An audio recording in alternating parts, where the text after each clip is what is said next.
Bismillahirrahmanirrahim.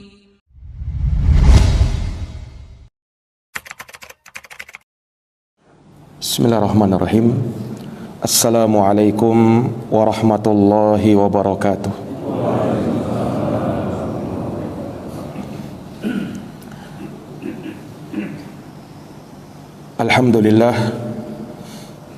Alhamdulillahi nahmaduhu wa nasta'inuhu wa nastaghfiruh wa na'udzu billahi min syururi anfusina wa min sayyiati a'malina.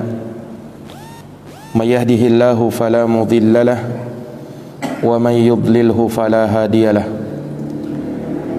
Asyhadu an la ilaha illallah wahdahu la syarika lahu wa asyhadu anna Muhammadan abduhu wa rasuluh.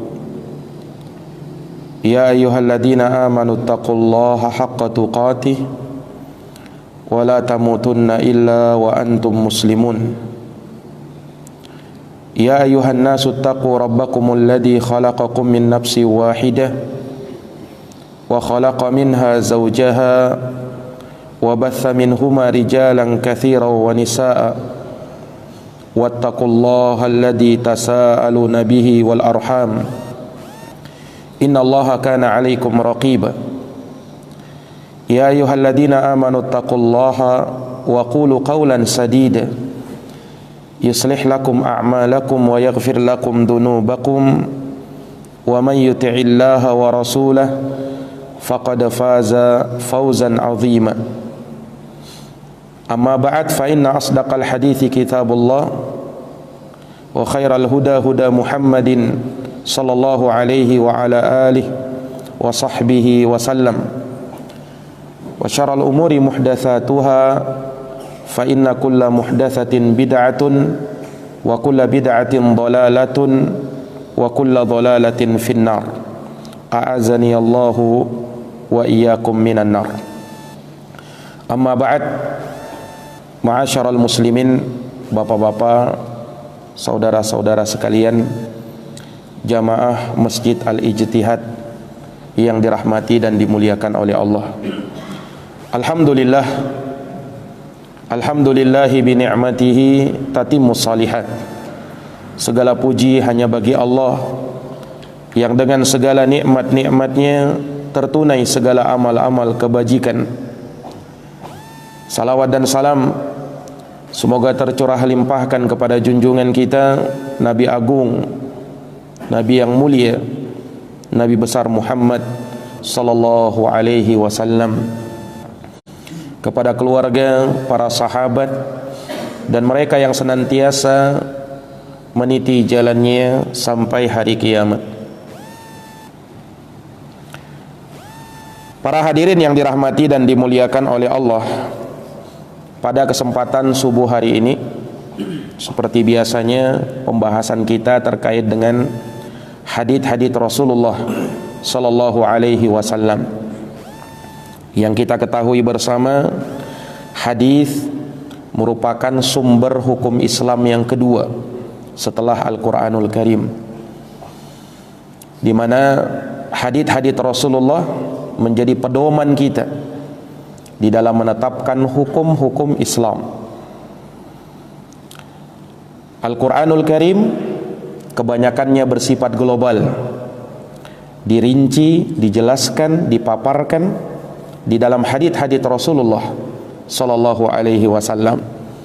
Oleh karenanya ulama berkata bahwasanya Quran itu butuh dengan hadis, sebab al-hadis yufassirul Quran.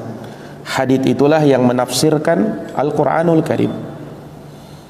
Bahkan ada beberapa hukum di dalam Quran dinasakh, dihapus hukumnya dengan hadits-hadits Rasulullah sallallahu alaihi wasallam. Makanya kalau kita belajar ulumul Quran terkait dengan ilmu-ilmu Al-Quran, ada istilahnya an-nasikh wal mansukh, dipaparkan oleh para ulama dalam babun nasakh terkait dengan masalah penghapusan hukum. Ada kalanya lafadznya terhapus, hukumnya masih ada. Ada kalanya lafadznya terhapus, hukumnya masih ada.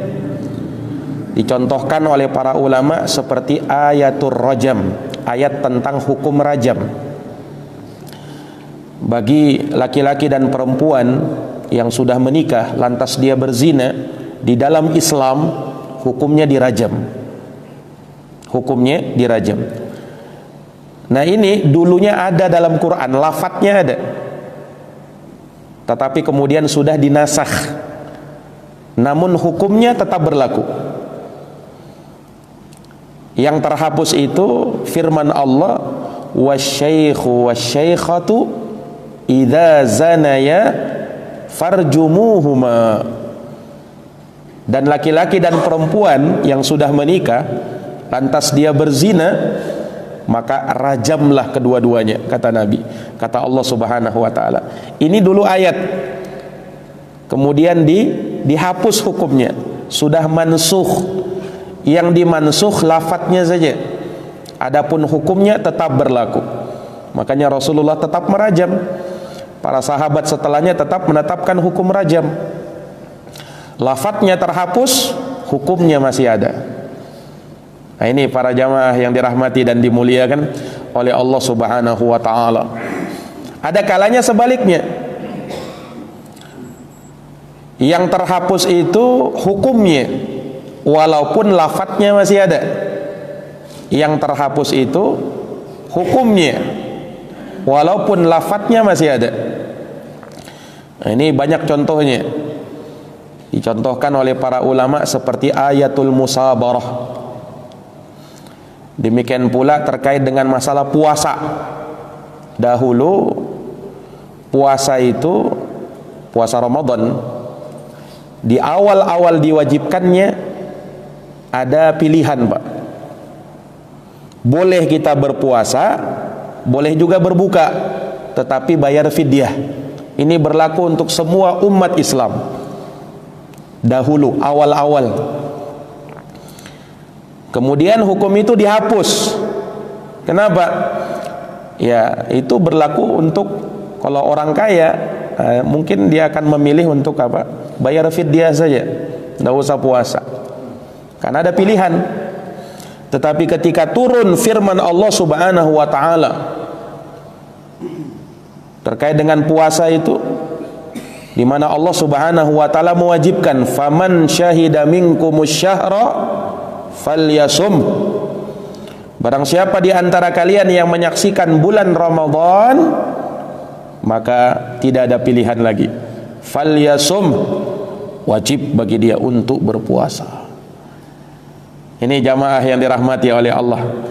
Dan ayatul musabarah terkait dengan masalah berperang, berjihad di jalan Allah Subhanahu wa taala. Dahulu itu kaum muslimin harus mampu menghadapi 1 orang lawan 10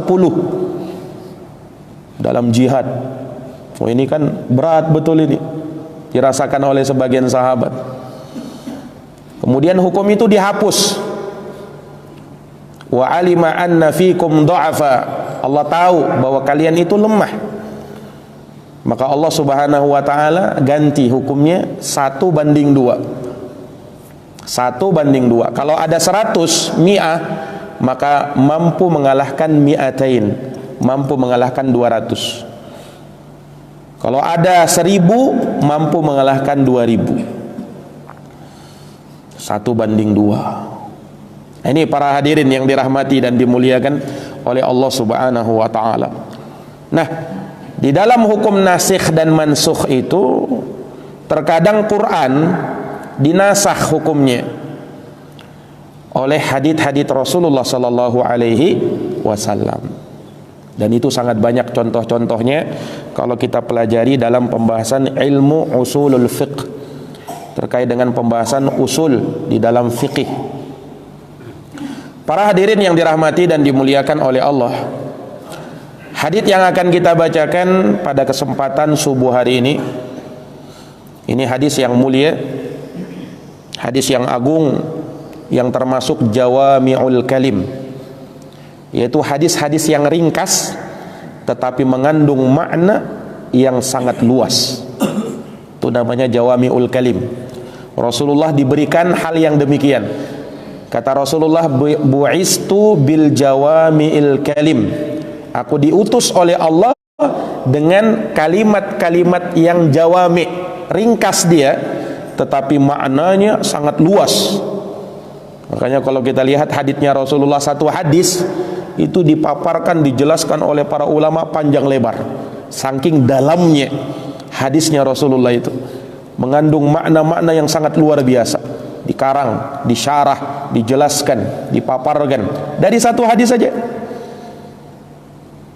Itu menunjukkan betapa berkahnya ucapan Rasulullah sallallahu alaihi wasallam itu. Dijelaskan oleh para ulama, diambil faidah-faidah, ratusan bahkan ribuan faidah. Makanya disebutkan kan Imam Syafi'i rahimahullahu taala, beliau pernah suatu malam bermalam di rumah muridnya Imam Ahmad bin Hambal. Beliau tidak sholat malam ketika itu. Padahal kebiasaan orang-orang soleh, mereka sholat malam, qiyamul lail, sholat tahajud. Imam Syafi'i tidak. Kenapa?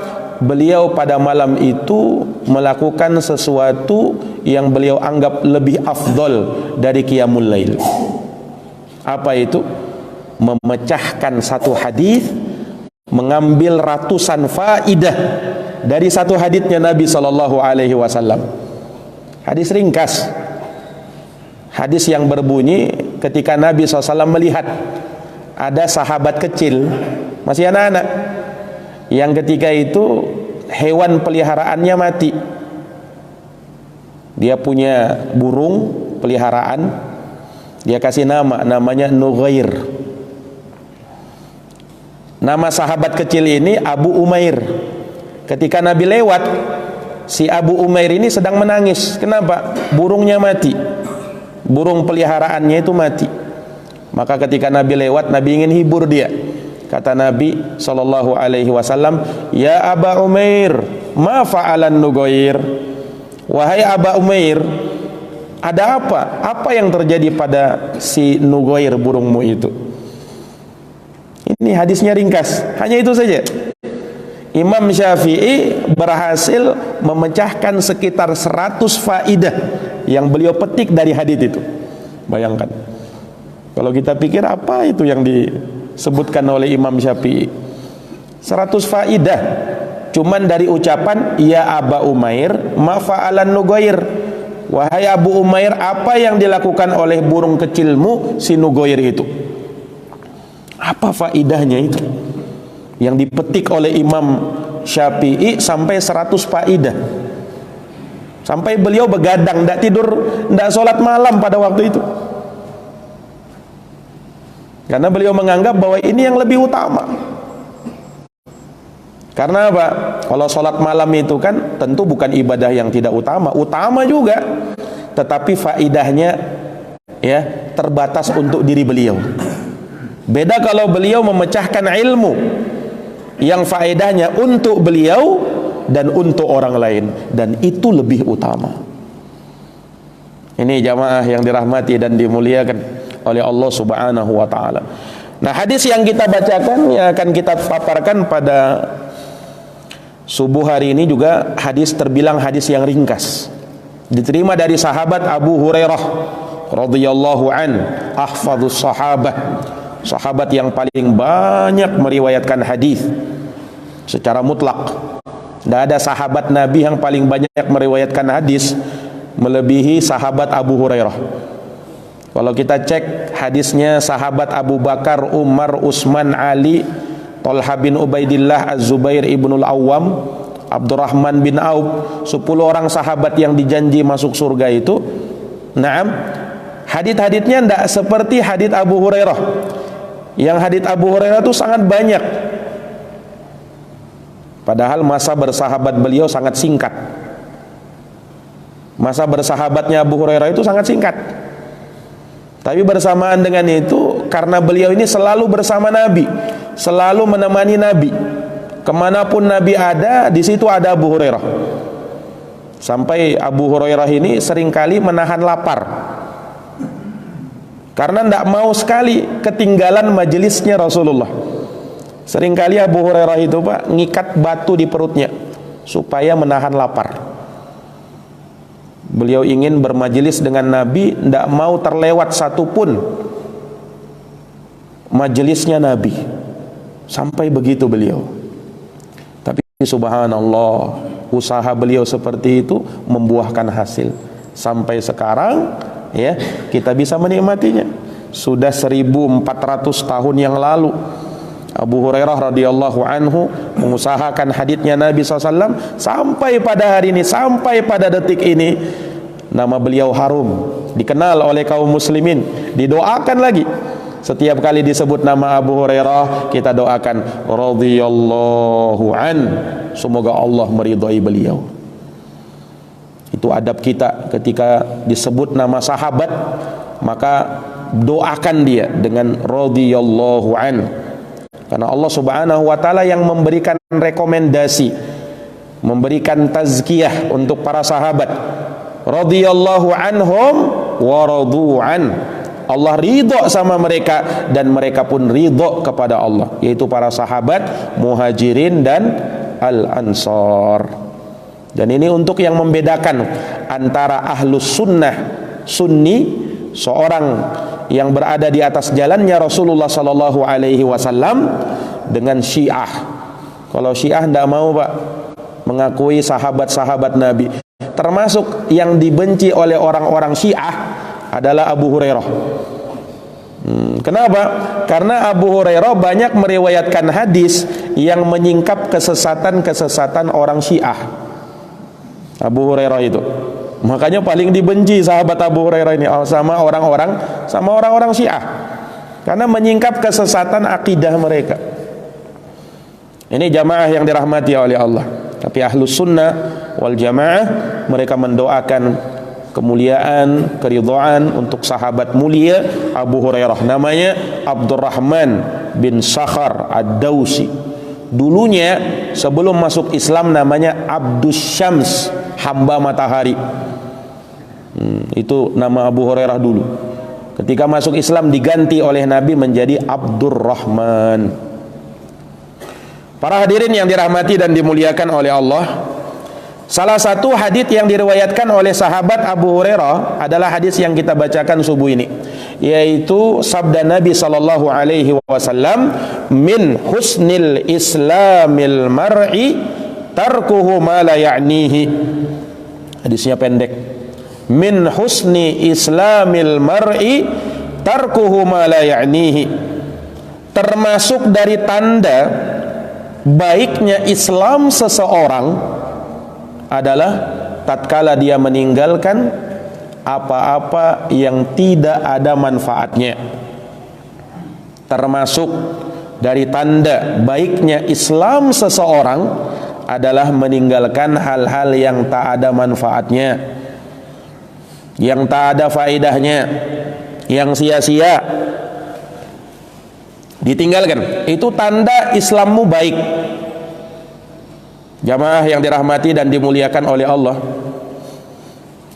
seseorang itu di dalam Islam hendaknya selalu dan senantiasa mengusahakan kebaikan, dan dia berlomba-lomba untuk menjadi yang terbaik. Itulah yang Allah Subhanahu wa taala inginkan dari kita. Bukan sekedar baik Pak, tapi yang terbaik. Dan itu tidak akan bisa kita raih kecuali dengan musabaqah, dengan berlomba-lomba untuk menjadi yang terbaik. Liyabluwakum ayyukum ahsanu amala. Dialah Allah yang telah menguji kalian. Untuk apa? Untuk melihat di antara kalian siapa yang paling ahsan. Kalau ahsan itu dalam bahasa Arab isim tafdhil, bukan sekedar hasan. Kalau hasan artinya baik, kalau ahsan paling baik. Sama dengan fadl, fadl utama. Kalau afdal paling utama. Jamil artinya cantik, kalau ajmal paling cantik. Nah, itu dalam bahasa Arab ada sirah-sirah yang disebut oleh ulama dengan sirah tafdhil, untuk menjadikan sesuatu itu paling, yang paling.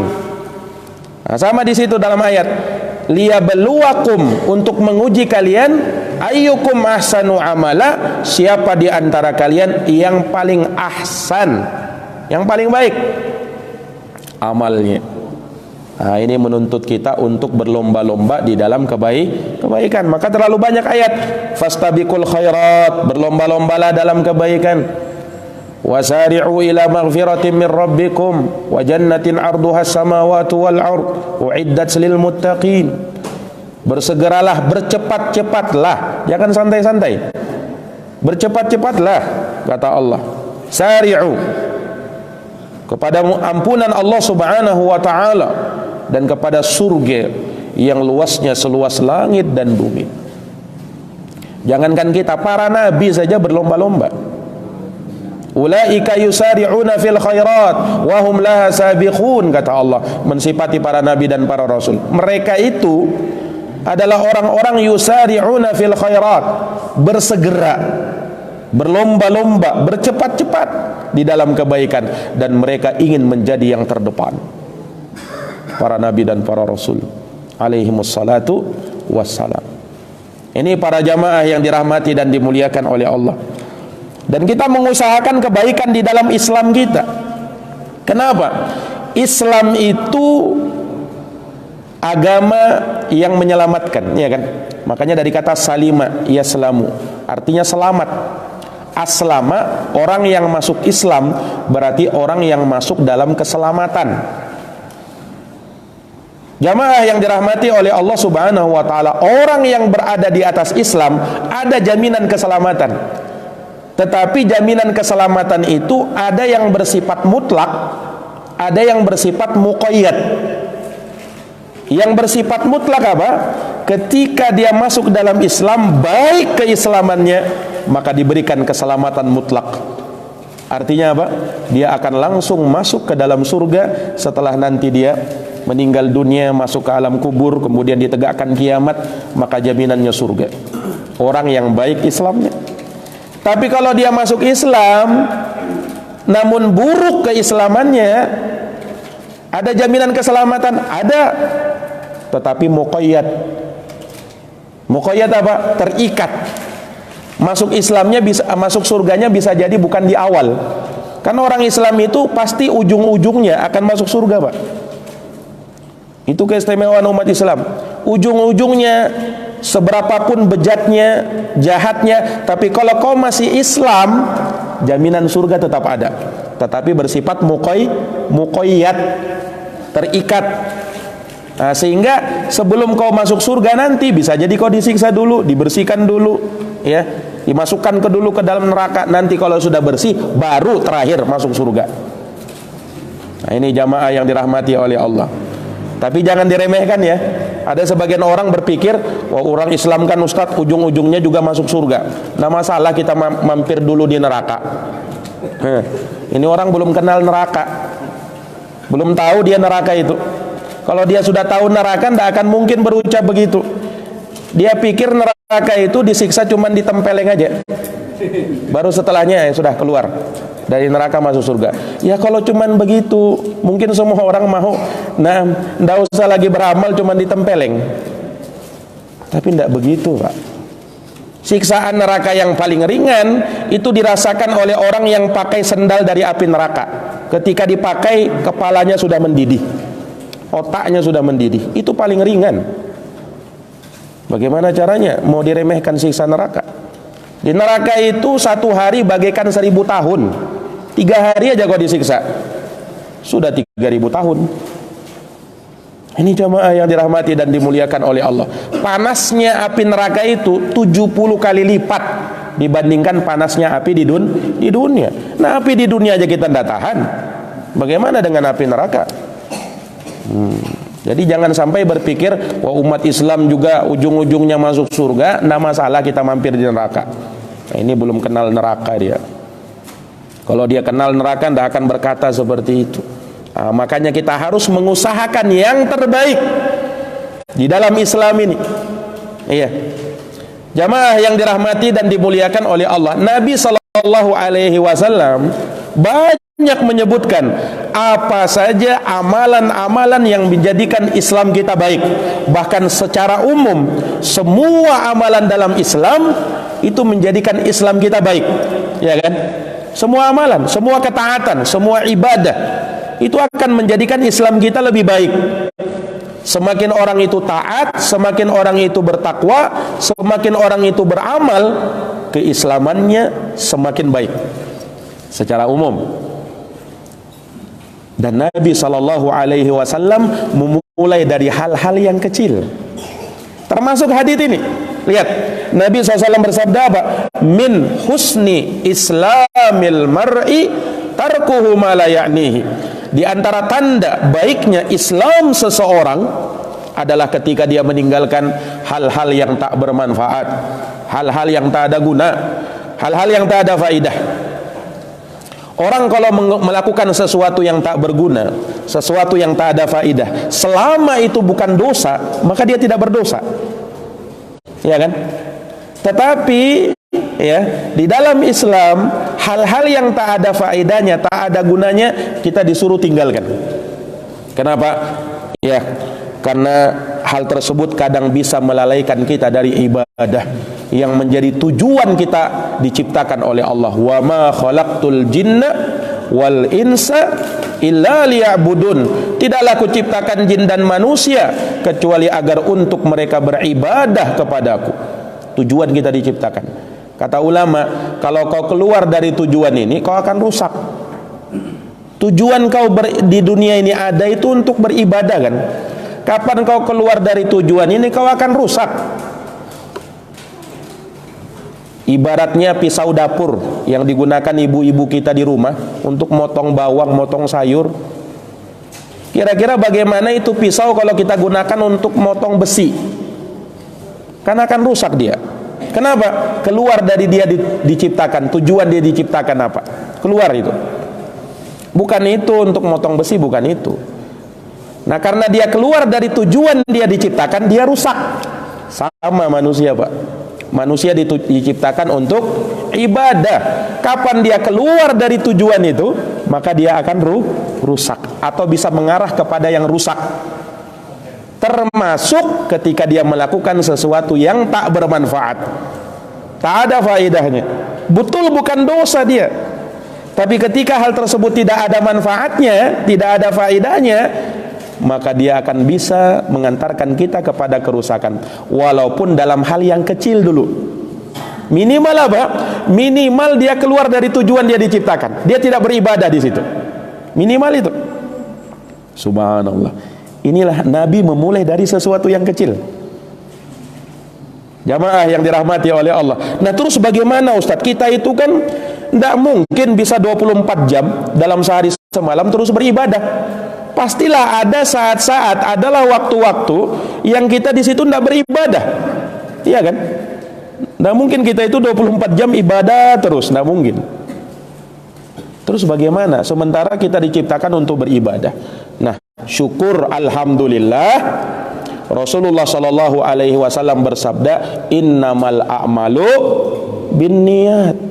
Ini dalil yang bisa menjadi landasan, pondasi, dasar kita untuk menjadikan amalan-amalan seharian, amalan-amalan keseharian bisa bernilai ibadah. Kapan? Kalau kita niatkan ibadah.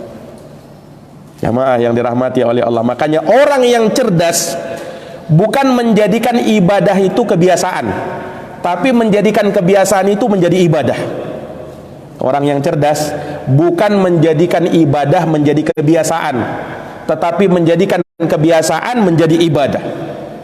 Itu orang yang cerdas. Kenapa jamaah yang dirahmati oleh Allah? Semua aktivitas kita itu bisa bernilai ibadah sebenarnya. Kapan? Kalau kita niatkan ibadah. Kita bekerja misalnya, Pak, ya, kita bekerja. Nah, dari pagi sampai sore kita kerja. Ini kan permasalahannya kan dunia, ya kan? Kita bekerja itu untuk cari nafkah. Tetapi bisa bernilai ibadah. Bahkan tiap kucuran keringat yang kau teteskan itu bernilai ibadah. Kapan? Kalau kita niatkan. Nah, ini syaratnya. Kalau ibadah, kalau bukan ibadah kebiasaan itu, kalau kita niatkan di dalamnya untuk beribadah kepada Allah, maka bernilai ibadah. Kau niatkan untuk menafkahi dirimu, untuk agar tidak meminta-minta sama orang, untuk menafkahi keluargamu, istri dan anakmu, iya, orang tuamu yang sudah tak mampu, maka dengan kau bekerja, pekerjaanmu bernilai ibadah. Jamaah yang dirahmati oleh Allah, dahulu pernah ada salah seorang sahabat Nabi bekerja luar biasa, dia bekerja. Kemudian ada sahabat yang melihat, iya, kemudian seakan menganggap remeh. Katanya apa? Ini orang seandainya kekuatannya, tenaganya itu dia gunakan di jalan Allah, maka tentu akan lebih baik. Mendengarkan itu Pak, sahabat berbicara seperti itu, Nabi tegur. Kenapa kalian berbicara begitu? Sungguh dia keluar untuk mencari nafkah, untuk memenuhi kebutuhan dirinya, kebutuhan keluarganya, fahuwa fi sabilillah. Itu sebenarnya di jalan Allah Subhanahu wa taala juga. Artinya apa? Dia sedang beribadah itu. Ini jamaah yang dirahmati oleh Allah. Bekerjanya kita bisa bernilai ibadah. Tidur dan istirahatnya kita bisa bernilai ibadah kalau kita niatkan ibadah. Dengan kita tidur misalnya, dengan kita beristirahat, mengistirahatkan sejenak badan kita, supaya apa? Nanti kalau kita sudah istirahat, setelah kita bangun, setelah bangun tidur, kita bisa kuat untuk beribadah. Setiap kita kali sholat subuh misalnya, setiap kali kita tidur malam, kita niatkan, ini ya saya mesti sholat malam ini, ya minimal saya tidak terlambat bangun sholat subuh. Nah, maka dengan tidurnya itu ibadah dia. Makan dan minumnya juga demikian. Subhanallah. Ini jamaah yang dirahmati oleh Allah. Sehingga ayat itu, wa ma khalaqtul jinna wal insa illa liya'budun, kita bisa amalkan. Kapan? Kalau kita niatkan ibadah kepada Allah Subhanahu wa ta'ala. Nah, ini para jamaah yang dirahmati dan dimuliakan oleh Allah Subhanahu wa taala. Min husni islamil mar'i tarkuhu ma la ya'ni. Di antara tanda baiknya Islam seseorang ketika dia meninggalkan hal-hal yang tak ada manfaatnya, hal-hal yang bukan urusannya, kata ulama. Ya, ada sekarang orang istilahnya kepo-kepo, Pak. Jangan suka kepo sama urusan orang. Mau ikut campur aja urusannya orang. Nah, itu hal-hal yang tidak bermanfaat bagi kita. Iya, mengetahui ini orang bagaimana. Ada kan sebagian orang itu suka kalau mengetahui hidup orang lain. Nah itu kadang hal-hal yang tidak bermanfaat, menyibukkan dirinya dengan sesuatu yang lebih manfaat. Mengikuti bagaimana ini artis fulan, artis alan, diikuti. Apa manfaatnya? Nah, ini jamaah yang dirahmati dan dimuliakan oleh Allah Subhanahu wa taala. Tidak ada manfaatnya. Bahkan nanti bisa mengarah kepada ghibah, mengarah kepada dusta, mengarah kepada hal-hal yang minimalnya tidak ada manfaatnya. Minimalnya tidak ada manfaatnya. Nah, ini jamaah yang dirahmati oleh Allah. Bukan artinya kita itu tidak usah peduli sama orang lain. Tidak. Ada orang lain kadang kita peduli sama dia. Ada orang lain ketika dia melakukan kesalahan, bukan artinya bukan urusan saya itu. Urusannya dia sama Allah Subhanahu wa taala. Urusan dia sama Tuhannya. Ngapain kita ngurusin dia? Jamaah yang dirahmati oleh Allah, ingat, kalau hal itu sifatnya kemungkaran, nah, kita ada kewajiban lain, Pak. Kewajibannya ada amar ma'ruf nahi mungkar. Maka orang yang ditegur kesalahannya jangan berkata, jangan kau ikuti urusanku, jangan kau ikut campur sama urusanku. Tidak. Kalau itu maksiat, itu pun urusan saya. Kenapa? Karena kalau kau berbuat maksiat terang-terangan, Allah nanti marah, Allah murka. Ketika Allah murka, Allah marah, Allah turunkan musibah. Masalahnya yang kena bukan dia saja.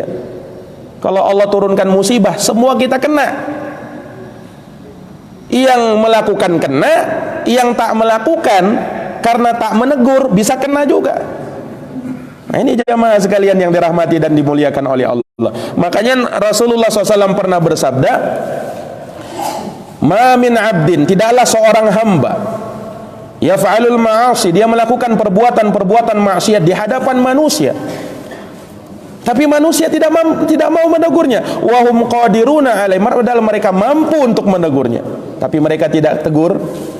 Illa yushaku, dikhawatirkan kata Nabi, ayyummahumullahu biiqabim min, Allah akan turunkan musibah merata, semuanya kena.